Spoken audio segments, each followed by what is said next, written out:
அண்மை செய்தி. ஊராட்சி செயலாளர்களின் போராட்டம் தொடர்கிறது. திருத்தி அமைக்கப்பட்ட ஓய்வூதிய திட்டத்தில் சேர்க்க வலியுறுத்தி 6வது நாளாக ஊராட்சி செயலாளர்கள் தொடர்ந்து போராட்டத்தில் ஈடுபட்டு வருகிறார்கள். இதனை நாம் அண்மை செய்தியாக பார்த்து வருகிறோம். இது பற்றிய அண்மை தகவல்களோடு இணைகிறார் எமது சிறப்பு செய்தியாளர் ராம்குமார். அவரிடம் விவரங்களை கேட்டு பெறலாம். ராம்குமார், சொல்லுங்க, ஊராட்சி செயலாளர்களுடைய போராட்டம் 6வது நாளாக தற்போது தொடர்ந்து கொண்டிருக்கும் நிலையில் அவர்களிடம் பேச்சுவார்த்தை நடத்த வாய்ப்பு இருக்கா? அவர்கள் வைக்கக்கூடிய குற்றச்சாட்டு என்னவாக இருக்கிறது?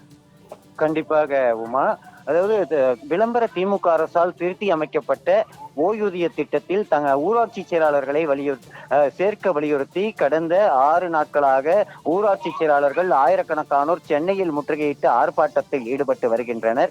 சமீபத்தில் விளம்பர திமுக அரசால் திருத்தி அமைக்கப்பட்ட இந்த ஓய்வூதிய திட்டத்தில் தமிழகம் முழுவதும் இருக்கக்கூடிய 12,238 ஊராட்சி செயலாளர்களை ஓய்வூதிய திட்டத்தில் சேர்க்க வேண்டும். அதே போல ஏற்கனவே ஓய்வு பெற்ற ஊராட்சி செயலாளர்களுக்கு மாதம் 15,000 ரூபாய் ஓய்வூதியம் வழங்க வேண்டும் என வலியுறுத்தி கடந்த 6 நாட்களாக போராட்டம் என்பது சென்னையில பல்வேறு இடங்கள்ல நடைபெற்று வருகிறது. இந்த நிலையில 6வது நாளாக சென்னை சைதாப்பேட்டை பனகல் மாளிகை அருகே நடைபெற்று வரும் இந்த ஆர்ப்பாட்டத்தில் ஆயிரக்கணக்கான ஊராட்சி செயலாளர்கள் பங்கேற்றிருக்கிறார்கள்.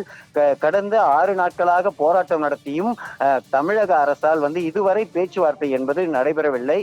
குறிப்பாக தமிழகம் முழுவதும் இருக்கக்கூடிய ஊராட்சி செயலாளர்கள் கிராமப்புறங்களில் உள்ள பொதுமக்களுக்கு அத்தியாவசிய தேவையான குடிநீர், கழிப்பிடம் உள்ளிட்ட அத்தியாவசிய தேவைகளை பூர்த்தி செய்வதில் முக்கிய பங்காற்றி வருகிறார்கள்.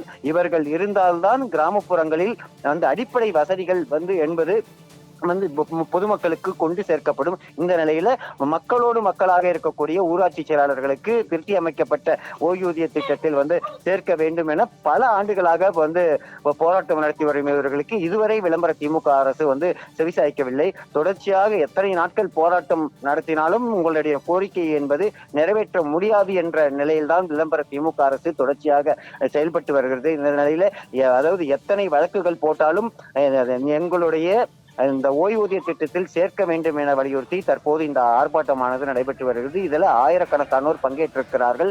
ஏற்கனவே 5 நாட்கள் நடத்திய போராட்டத்தில் அவர்கள் மீது பல்வேறு வழக்குகள் பதிவு செய்யப்பட்டிருக்கிறது. தற்போது 6வது நாட்களாக நடைபெற்று வரும் இந்த போராட்டத்தில் ஆயிரக்கணக்கானோர் பங்கேற்று தற்போது கைது செய்யப்பட்டு இருக்கிறார்கள்.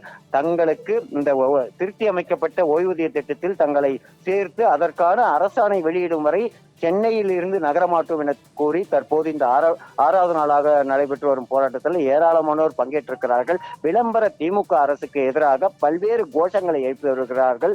சென்னை சைதாப்பேட்டை பனகல் மாளிகை அருகே நடைபெற்று வரும் இந்த போராட்டத்தில் ஏராளமானோர் ஒவ்வொரு தமிழகம் முழுவதும் உள்ள பல்வேறு மாவட்டங்களில் இருந்து அதிகப்படியான ஊராட்சி செயலாளர்கள் பங்கேற்றிருக்கிறார்கள். தங்களுடைய கோரிக்கை நிறைவேறும் வரை இந்த போராட்டம் தொடரும் என தெரிவித்திருக்கிறார்கள். உமா, உங்களுடைய விரிவான விவரங்களுக்கு நன்றி ராம்குமார்.